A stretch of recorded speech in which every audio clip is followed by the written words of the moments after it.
27. Jardit sedikit menggeliat dalam tidurnya. Ia membuka mata saat merasakan balasan genggaman erat pada tangannya. Ia bangun dengan perlahan, melihat Anas yang ternyata sudah meringkuk seperti janin mendekatinya.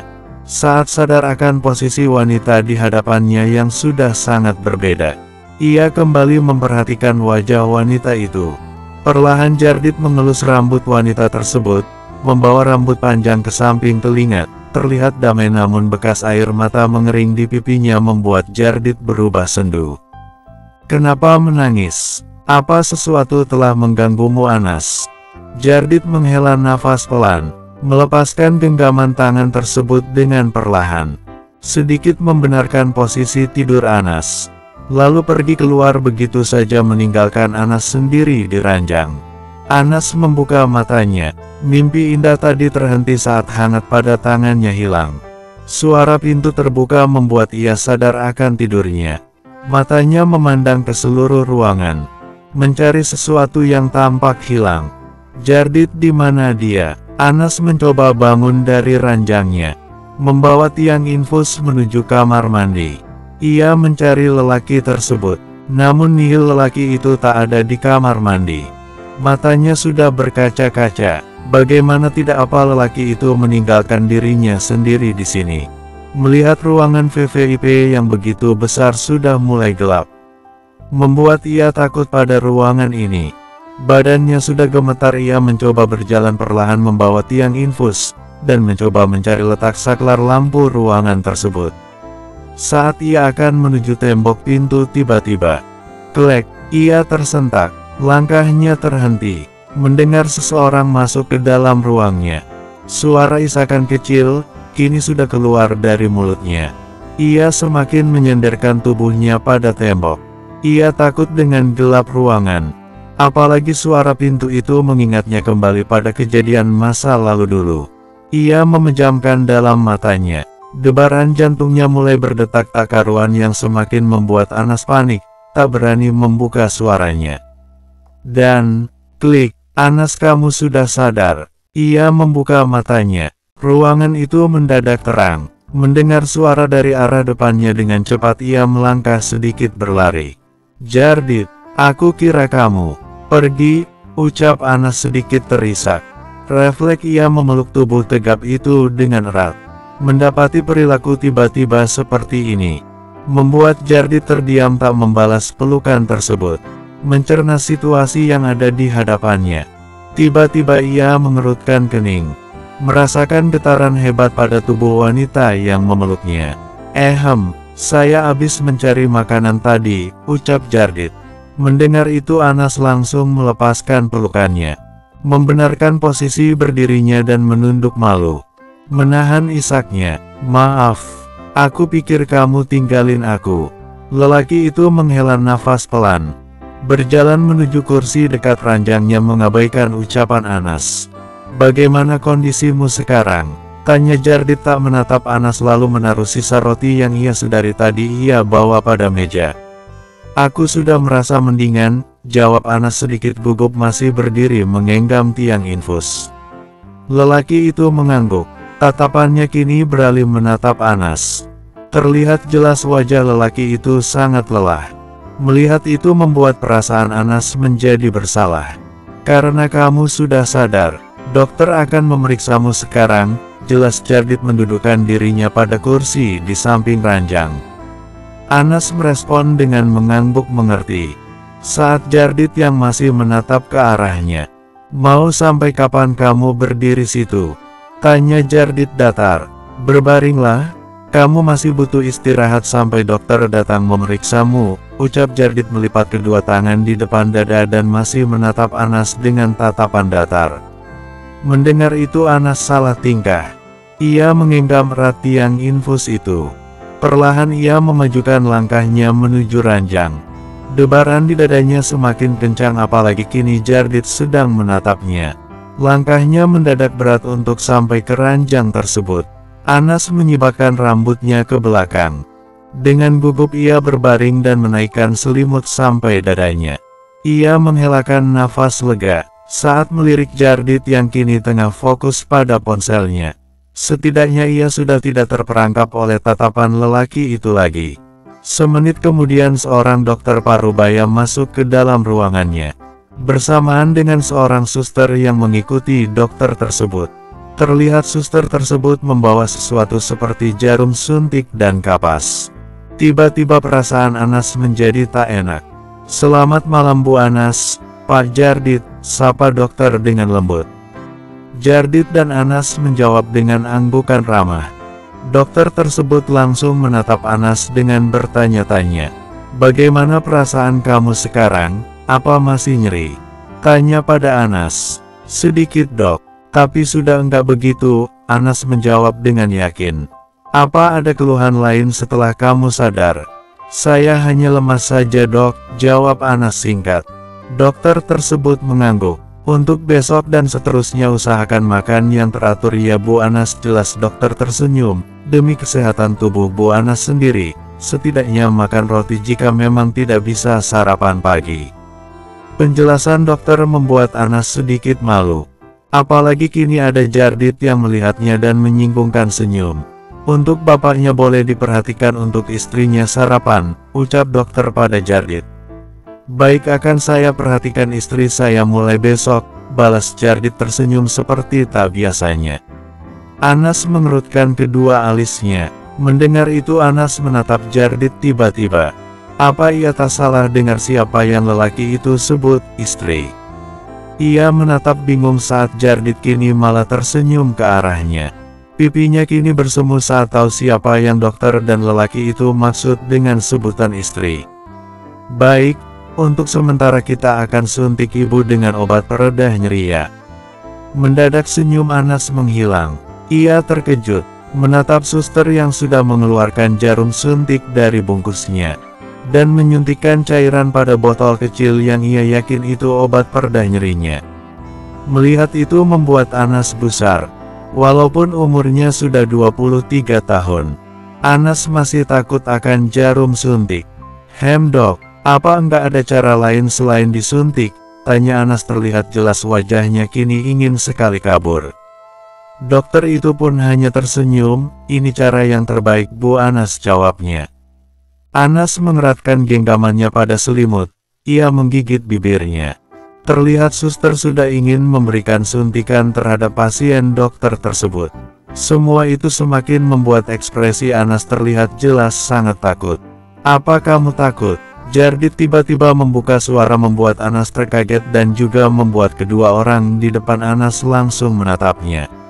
Sekilas Anas mantap Jardit, lalu mengangguk jujur dan langsung menundukkan wajah malunya. Terdengar suara helaan nafas dari samping lelaki tersebut yang berada di sampingnya. Dengan tiba-tiba ia dikejutkan dengan Jardit yang kini duduk di atas ranjang, tepat di hadapan Anas. "Kemarilah," ucap Jardit membuka kedua tangannya lebar menatap Anas tak biasanya. Anas mengagah menatap bingung. Masih mencerna semua sikap lelaki yang kini sangat dekat dengannya. Tanpa diduga Jardit langsung menarik tubuh Anas ke pelukannya. Tangan lelaki itu membawa kepala Anas bersembunyi di lekuk lehernya dengan lembut.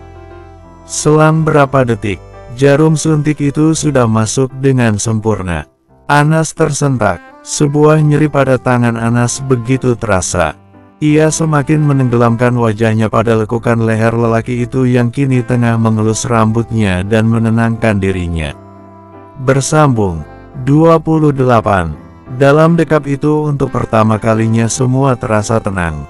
Sebuah rasa yang begitu nyata kini begitu dekat.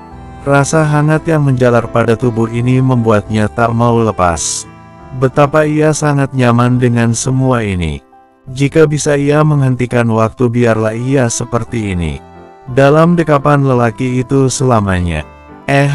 Saya akan memberikan Bu Anas obat kapsul untuk diminum nanti ya, ucap dokter setelah selesai menyuntikkan jarum ke lengan Anas yang membuat Jardit secara langsung melepaskan pelukannya begitu saja. Dengan sedikit salah tingkah, Jardit turun dari ranjang dan kembali duduk di kursi. Lelaki itu langsung menatap dokter di depannya.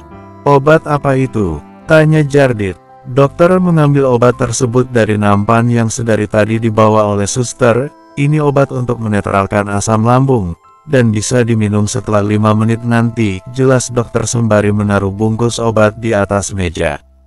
Lelaki itu hanya mengangguk mengerti setelah dokter menjelaskan tanpa membalas dan bertanya lagi.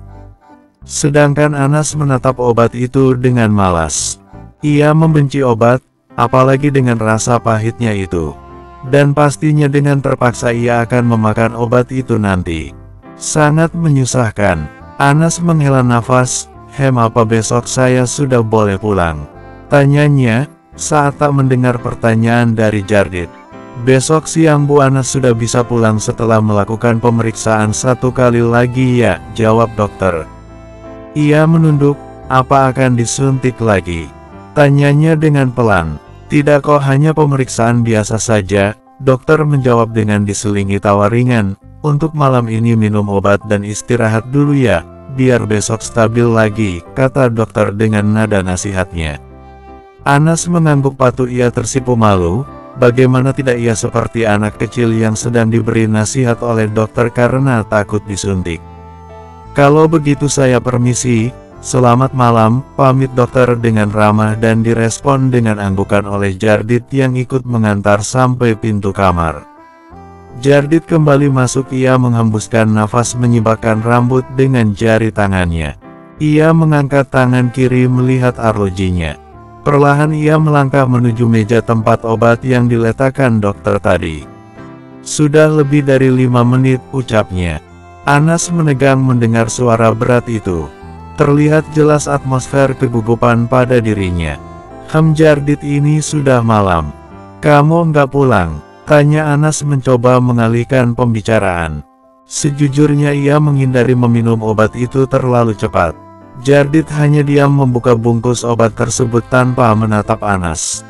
Melihat itu Anas menjadi salah tingkah, tak tahu harus bagaimana. Kemudian Jardit menyerahkan obat tersebut pada Anas dengan segelas air. Minumlah, ucapnya. Dengan ragu tangan Anas mengambil kedua benda itu. Dan Jardit kembali mendudukkan dirinya lagi pada kursi di sebelah ranjang. Tangan lelaki itu terlipat, matanya menatap Anas yang masih memegang obat dan gelas tersebut. Sedikit melirik kini Jardit sudah mengerutkan alis kepadanya. Ada apa? Kenapa belum diminum? Aku enggak suka obat, jawab Anas akhirnya dengan gugup. Kenapa? Tanya Jardit menatap serius. Pahit. Lagi Jardit menghembuskan nafas kasar. Kamu harus meminumnya Anas, jangan seperti anak kecil, sudah cukup kamu merengek dengan jarum suntik, ucap Jardit berdecih, dan sekarang bukankah ini memalukan, desisnya seraya membuang tatapannya ke lain arah. Mendengar itu Anas langsung tertunduk menatap sendu gelas dan obat di tangannya. Ternyata tadi ia sudah membuat malu lelaki itu. Dan ia sadar pelukan lelaki tadi hanya untuk menutupi sikap memalukan dirinya. Jangan besar kepala Anas lagi pula, mana mungkin Jardit benar melakukan itu.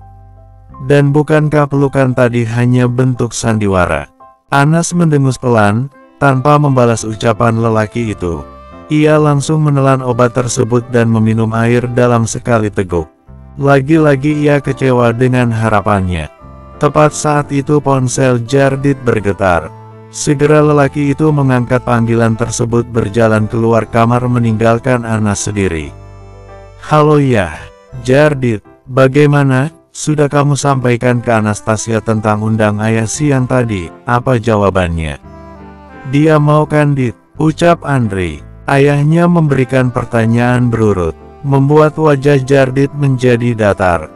Tak biasanya ayahnya menelpon hanya untuk menanyakan hal sepele seperti ini. Ia mengenal baik ayahnya. Lelaki itu pasti akan menghubunginya saat ada masalah pekerjaan dan hal penting lainnya. Dan baru tadi siang Jardit menerima undangan itu dan kini ayahnya itu sudah kembali bertanya. Apa jawaban wanita itu sangat penting. Belum Jardit sampaikan ya, jawab Jardit tanpa minat. Anastasia tadi enggak masuk kantor, lanjut Jardit sedikit berbohong. Jika ia jawab dengan jujur kalau Anas sedang sakit, ia yakin ayahnya akan langsung datang ke rumah sakit ini. Kamu gimana sih? Emang kamu enggak hubungi tunangan kamu itu? Jardit belum sempat, Banyak pekerjaan di kantor, balas Jardit semakin tak berminat untuk menjawab telepon ini. Terdengar degusan nafas dari dalam ponsel tersebut.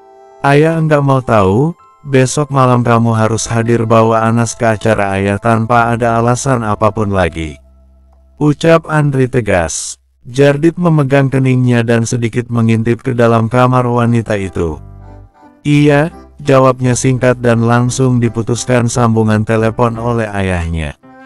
Mungkin jika wanita itu sudah sehat ia akan segera memberitahunya. Mengapa hari ini banyak yang menyusahkan dirinya.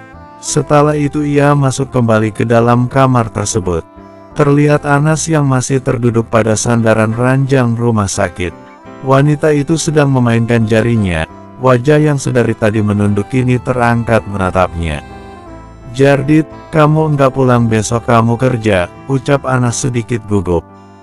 Jardit mendengus melihat jam dinding yang sudah menunjuk ke angka 12 malam. Tak ada di benaknya untuk pulang ke apartemennya malam ini. Lagi pula apa kata suster jika alibi Jardit yang sebagai suami wanita ini meninggalkan istrinya sendiri. Ia berjalan menuju kursi ranjang tersebut. Terlihat wanita itu kembali menunduk. Saya akan menginap di sini menemani kamu, ucap Jardit seraya menutup tirai jendela ruangan tersebut. Anas terdiam, benarkah Jardit mau menemani dirinya? Tapi besok kamu kerja, sudah ada yang menghandle untuk itu, jawabnya melangkah ke arah sofa. Istirahatlah, jika butuh sesuatu kamu bisa bangunkan saya, ucap Jardit merebahkan dirinya pada sofa tersebut dan memejamkan mata. Anas tak membalas ucapan lelaki itu dengan gugup ia ikut merebahkan dirinya pada ranjang dan menarik selimut hingga menutupi kepalanya. Perasaan hangat tiba-tiba muncul di dada. Mengapa Jardit selalu bisa bersikap hangat sekaligus dingin secara bersamaan seperti ini, dan mengapa ia selalu saja terperangkap dengan sikapnya? Asteris bersambung.